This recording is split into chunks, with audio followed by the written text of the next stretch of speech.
दोस्तों, हिंदू धर्म में शिवरात्रि का जो त्यौहार है वो सबसे ज़्यादा बड़ा और बहुत ही महत्वपूर्ण त्यौहार माना जाता है। इस त्यौहार को जरूर रखना चाहिए, इस व्रत का पालन करना चाहिए। इस व्रत के पालन करने वालों को खासकर व्रत की कथा जरूर सुननी चाहिए।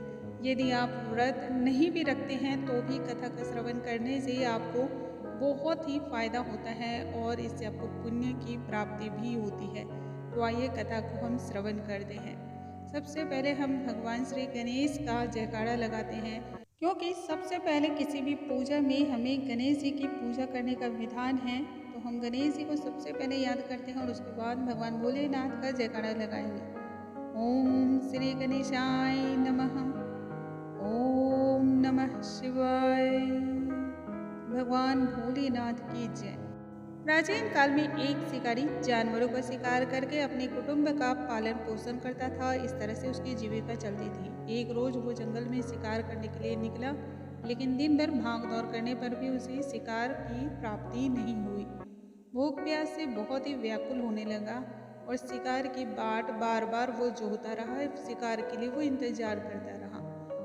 नजदीक ही एक तालाब के किनारे एक बेल का वृक्ष था। उसके ऊपर ही वो अपना पड़ाव बनाकर और रहने लगा। बेल वृक्ष के ठीक नीचे एक शिवलिंग था जो बेल पत्रों से ढका हुआ था, लेकिन शिकारी को इस बात का बिल्कुल ही अंदाजा नहीं था। बेल वृक्ष पर बैठे बैठे उसे काफी देर हो गई और वो इंतजार करते करते थक गया। अब उसके हाथों से संयोग से एक टहनी टूटी जिसमें बहुत सारे बेल के पत्र थे और संयोग से वो टहनी शिवलिंग पर जाकर गिरी। शिकारी की राह देखता देखता वह बेल पत्र से पत्ते तोड़ तोड़ कर भी शिवलिंग पर अर्पण करता चला गया और उसे बिल्कुल ही इस बात का अंदाजा नहीं था कि ये सारे बेल पत्र नीचे शिवलिंग पर गिर रहे हैं। दिन भर भूखे प्यासे बीते। शिकारी का व्रत भी इस तरह से पूरा हो गया। उस दिन शिवरात्रि था। शिवलिंग पर बेलपत्र भी चढ़ गए। इस तरह वह अनजाने में किए गए पुण्य का भागी बन गए। जब रात्रि का एक पहर बीत गया तब एक गर्भवती मृगी तालाब पर पानी पीने के लिए आई। शिकारी ने धनुष पर तीर चढ़ाकर ज्यों ही प्रतिज्ञा खींची, तुरंत मृगी बोली, शिकारी मुझे मत मारो, मैं गर्भवती हूँ। शीघ्र ही प्रसव करूंगी। तुम एक साथ दो जीवों की हत्या करोगे जो बिल्कुल ठीक नहीं है। मैं अपने बच्चे को जन्म देकर शीघ्र ही तुम्हारे पास वापस आ जाऊंगी। तब तक तुम मुझे छोड़ दो। आने के बाद तुम मुझे मार लेना। शिकारों को हिरनी की बात सच्ची लगी और उसने तुरंत ही अपनी प्रतिज्ञा ढीली कर दी और मृगी झाड़ियों में लुप्त हो गई।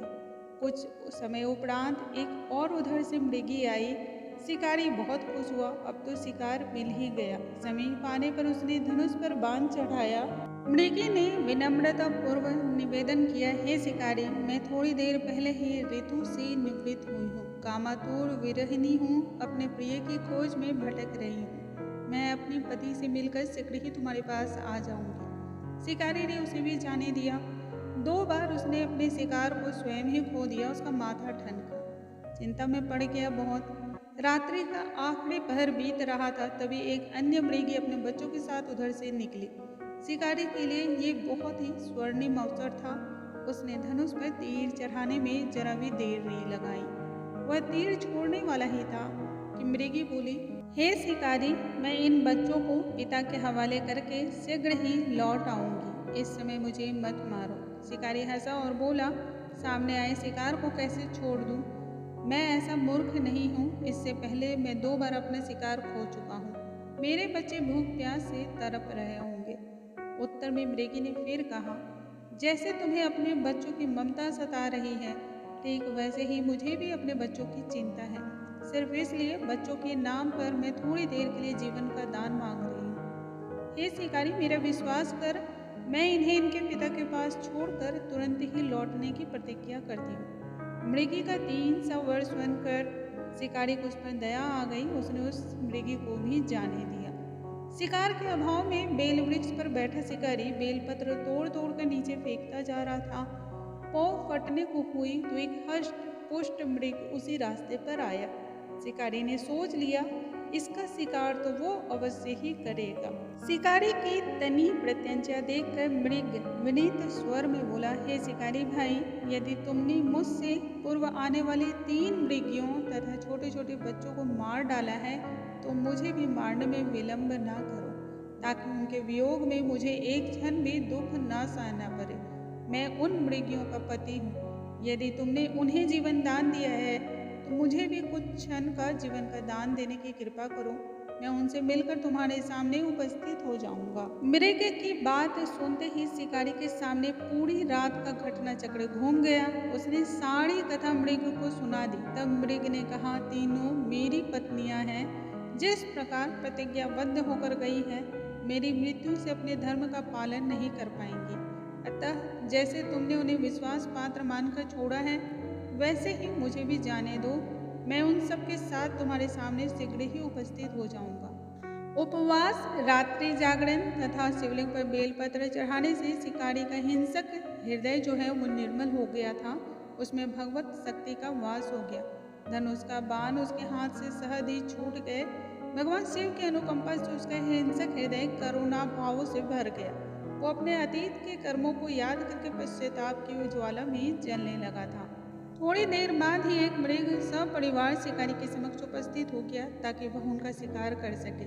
किंतु जंगली पशुओं की ऐसी सत्यता, सात्विकता एवं सामूहिक प्रेम भावना देखकर शिकारी को बड़ी गलानी हुई। उसके नेत्रों से आंसुओं की झड़ी लग गई।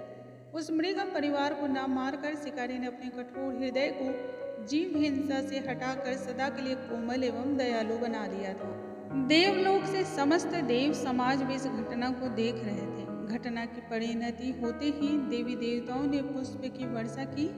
तब शिकारी तथा मृग परिवार को मोक्ष प्राप्त हुए।